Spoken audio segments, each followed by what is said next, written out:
Bienvenue chez PCE Instruments, votre fournisseur d'instruments de mesure et de contrôle pour l'industrie, l'artisanat et la recherche. PCE, Professional Calibrated Equipment. Bienvenue dans le programme Auto Lifestyle. C'est comme ça que je vous accueille depuis un peu plus d'un an sur notre canal YouTube d'entretien des voitures. Nous examinons des produits pour l'entretien des voitures en mettant l'accent sur l'équité et la comparabilité. C'est pour ça que nous examinons que des dispositifs de haute qualité. L'objectif de l'entretien de la voiture est qu'elle montre un aspect parfait. Le vernis en particulier suppose un défi. S'il n'est pas bien traité, des petites voire des grandes rayures peuvent apparaître, mais la saleté et d'autres dégâts peuvent aussi abîmer le vernis et par là même le bel aspect du véhicule. Dans ce cas, un polissage professionnel est nécessaire.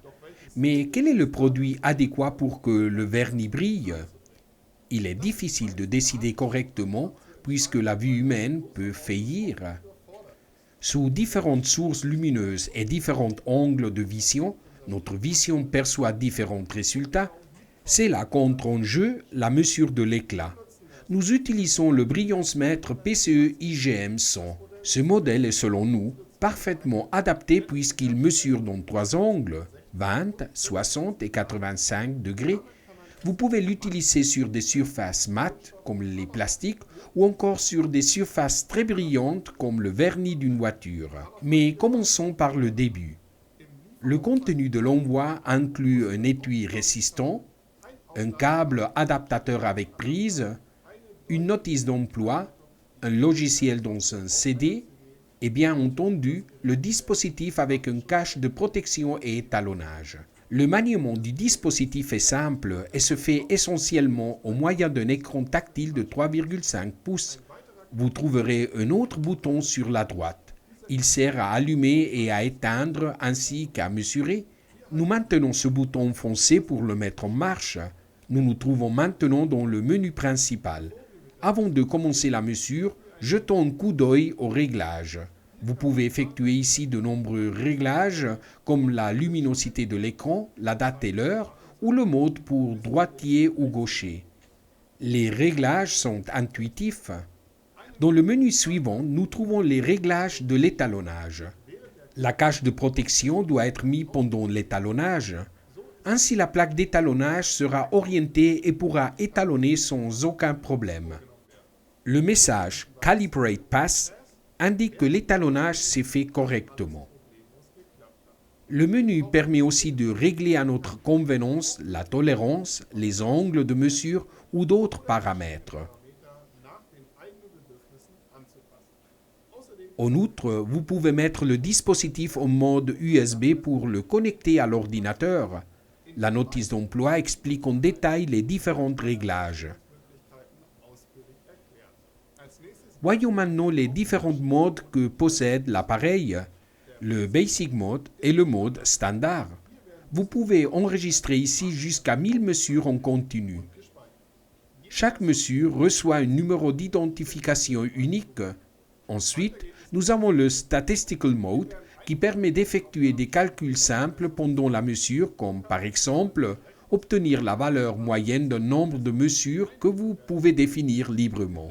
Le troisième et dernier mode, Continuous Mode, est similaire au Statistical Mode.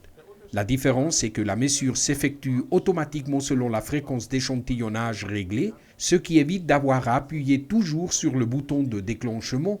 Dans notre cas, nous préférons le Statistical Mode. Nous allons vous montrer maintenant une mesure type. Nous avons demandé à un fabricant de métaux et à un peintre de nous fabriquer une surface de test. Une peinture bleue métallisée et une autre noire typique pour voiture ont été appliquées de manière professionnelle. Avant de pouvoir essayer une certaine polisseuse ou une certaine lustreuse, il faut abîmer l'état initial. Utiliser une éponge ordinaire ne suffit pas. Sous la lumière, nous pouvons voir nettement les dégâts. Cet exemple classique prouve qu'il ne faut pas laver la voiture avec une éponge.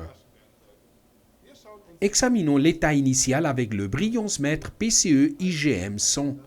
Nous activons le Statistical Mode et nous effectuons une mesure de test. Nous observons d'abord la mesure avec l'angle de 60 degrés. Si la valeur se trouve entre 10 et 70 unités d'éclat, connues aussi comme GU ou Gloss Unit, tout va bien. Mais si une valeur est supérieure à 70 GU, nous changeons à l'angle de 20 degrés. Dans le cas où la valeur est inférieure à 70, nous nous intéressons à la colonne centrale de 60 degrés. Nous pourrions cacher les deux autres angles, mais nous pensons que l'affichage reste clair. Au nom à droite, nous voyons qu'une mesure sur 5 a été effectuée. Comme nous nous trouvons dans le Statistical Mode, le dispositif attend plus de mesures. Vous pouvez régler librement le nombre de mesures. Plus vous faites de mesures, plus la mesure sera précise. Nous effectuons donc 4 mesures de plus et nous obtenons 4 valeurs différentes. Au nom, il est indiqué que nous avons sur l'écran la dernière mesure effectuée. Juste en dessous, la première colonne montre la moyenne et dans la deuxième et la troisième, les valeurs maximales et minimales. Notre travail implique d'analyser en détail les valeurs maximales et minimales. Si l'écart par rapport à la valeur moyenne est grand, il y a certainement eu une mesure erronée.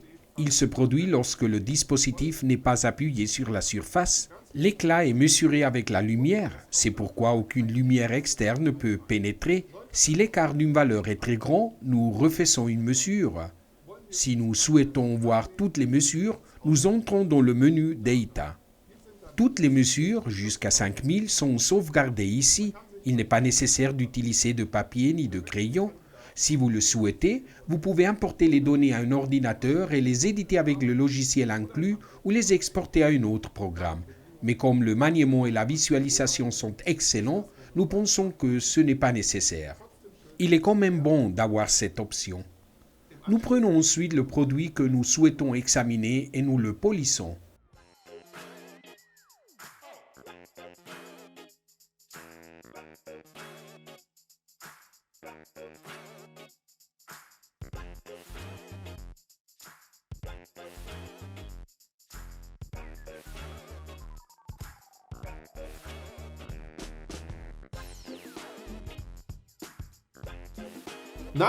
Après le polissage, nous refaisons la mesure de la surface.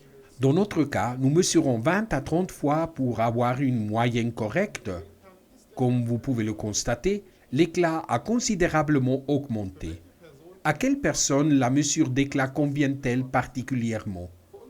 Nous pensons qu'une mesure d'éclat de qualité doit être effectuée en laboratoire, dans les revues et d'autres publications, et dans des canaux de test comme celui-ci de YouTube.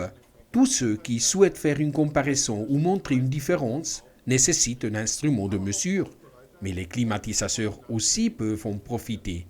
Particulièrement pour les polissages, la mesure d'éclat est utile puisqu'elle permet de vérifier le travail en lui-même, de vérifier les appareils ou de présenter aux clients des résultats évidents avec la mesure de l'éclat. Le facteur de publicité augmente certainement avec un brilliance-mètre. Bien que ce ne soit pas une obligation, il est sûrement bon d'offrir en plus quelque chose de spécial dans les voitures hautes de gamme ou de souhaiter perfectionner les capacités elles-mêmes. Pour nous, la mesure de l'éclat permet de vérifier l'augmentation de l'éclat dans les produits. Nos spectateurs savent apprécier la transparence que nous pouvons offrir grâce au brilliance-mètre. Le professionnalisme est garanti par le certificat joint et la vérification conformément à ISO 2813, ce qui distingue cet appareil de beaucoup d'autres appareils bon marché. Je vous remercie de votre attention et j'espère vous revoir bientôt. Découvrez et commandez nos instruments de mesure sur notre site www.pce-instrument.com.